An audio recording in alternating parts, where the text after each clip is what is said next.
If you have ever walked out to your garden or your field in the morning and found leaves shredded, plants chewed down to the stem, and you have no idea what hit you overnight, there's a very good chance armyworms were the culprits.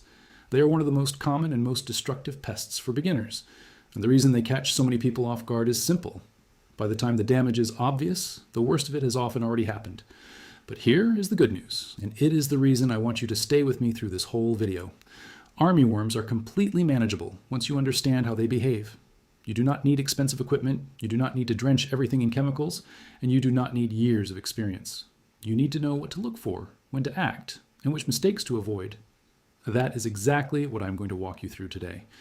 10 practical tips, plus a section near the end on the most common mistakes beginners make, because honestly, avoiding those mistakes is often more valuable than any single tip. So grab a notebook, because tip number 10 is the one almost everybody skips, and it is the one that protects your garden season after season.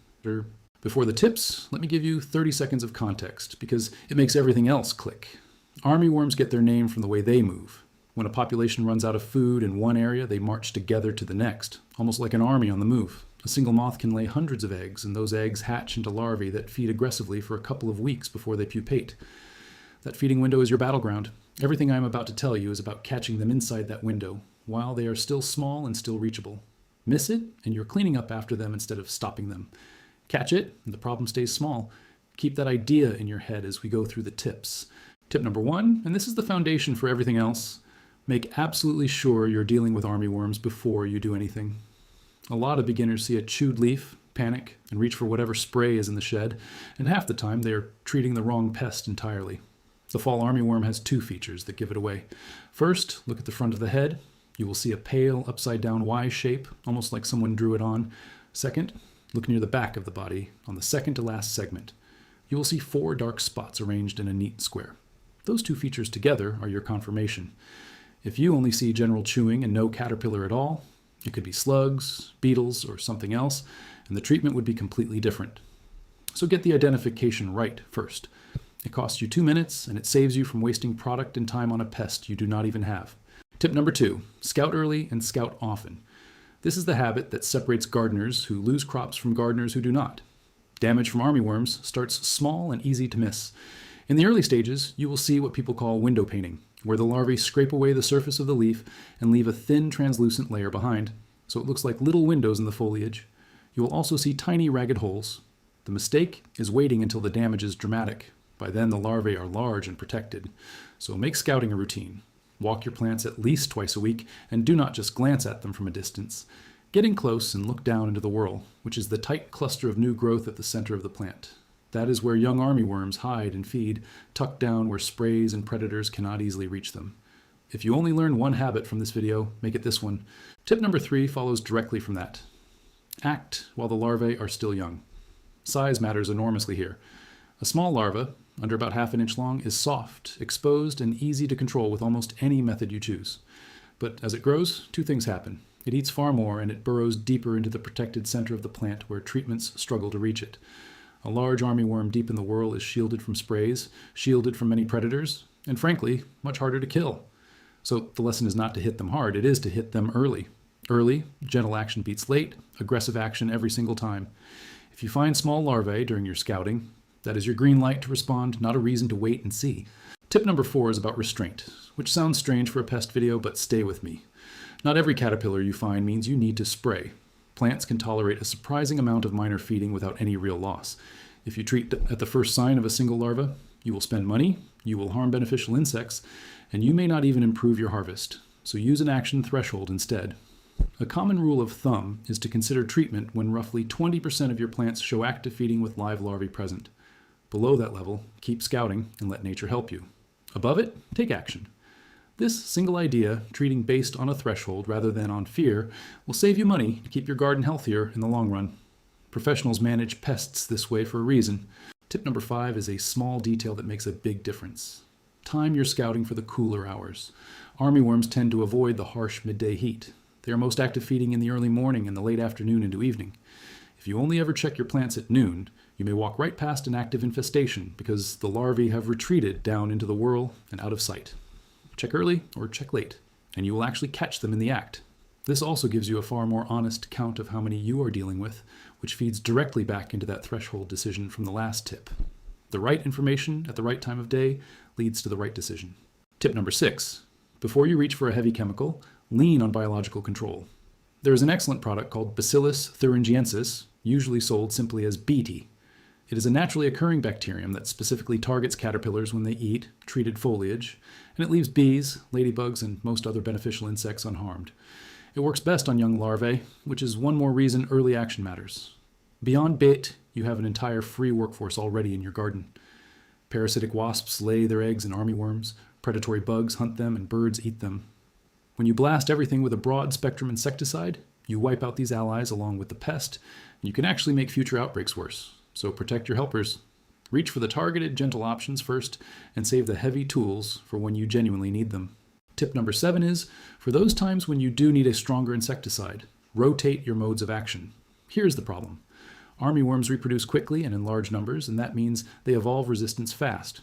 If you spray the same product every time, you are essentially training the population to survive it. The survivors breed, and within a few generations, that product stops working in your garden. The solution is rotation. Use insecticides from different chemical groups in sequence rather than relying on one. If you look at a product label, it will often list a group number from a system called IRAC, and the goal is to alternate between different numbers. You do not need to memorize the chemistry. You just need to avoid hitting them with the same thing over and over. Rotation keeps your tools effective for years instead of months. Tip number 8 is about application technique, and it is where a lot of treatments quietly fail.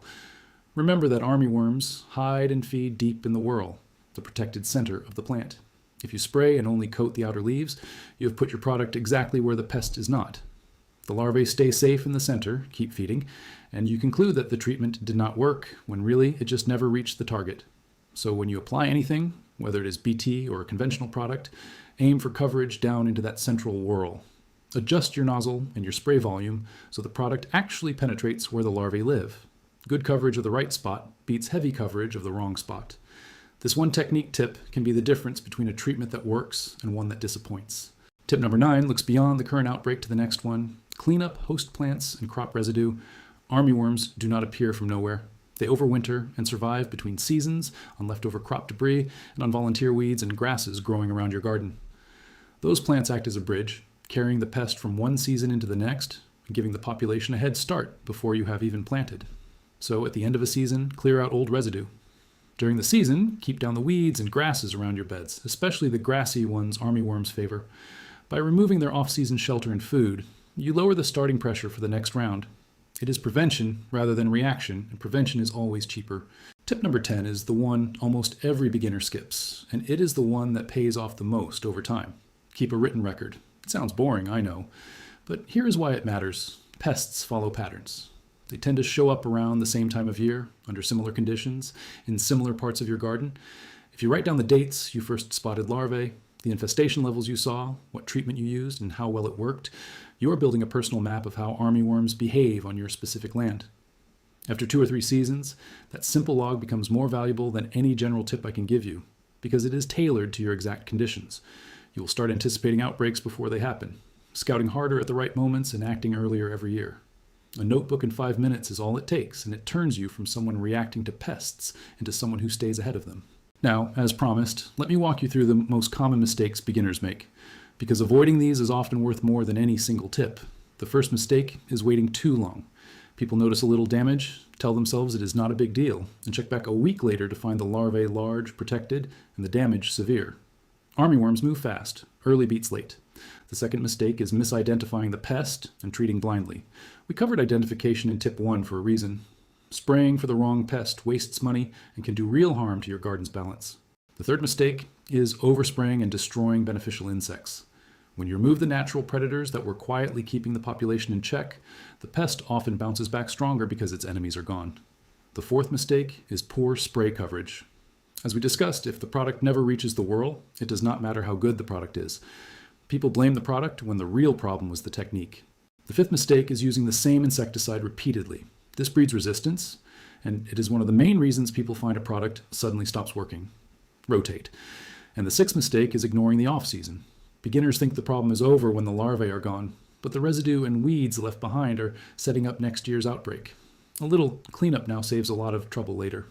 If you avoid those 6 mistakes and apply the 10 tips, you are already managing armyworms better than most beginners ever do. So there you have it.